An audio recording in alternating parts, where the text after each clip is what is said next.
Paano ba mag-troubleshoot ng circuit breaker na palaging nag-trip?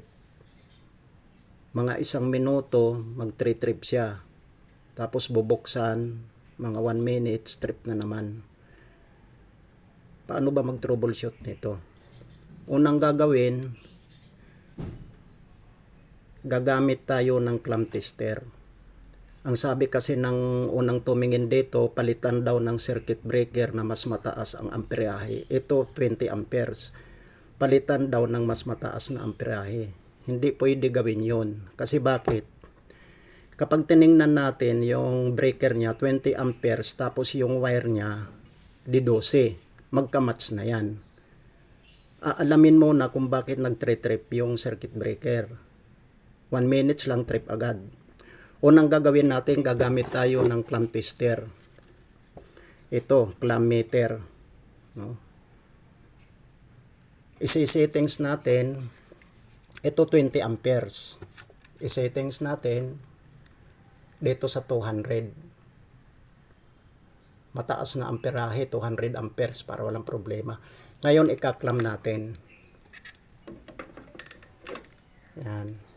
Ganyan lang, ika-clamp. Pag i-clamp siya, lalabas ngayon dito yung reading kung ilan siya. Ito ngayon walang reading ito kasi ano siya patay siya walang reading. Pinatay natin.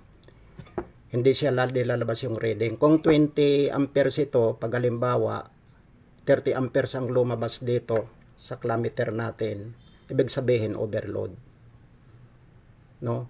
Pagkatapos aalamin natin kung ano ba ang nagpakasaksak dito kasi convenience outlet ito. Aalamin natin kung ano yung nagpakasaksak.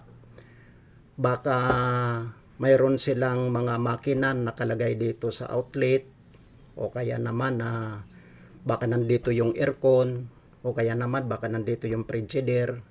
At titingnan natin kung anong mga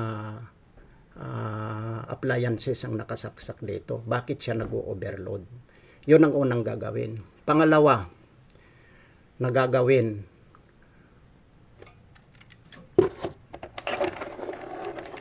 gagamit tayo ng analog tester. Kasi baka may sayad yung wire niya, kaya siya nag-trip. Baka may sayad sa pader. Paano ba ito troubleshoot? Paano gagamitan ito ng analog tester? Una,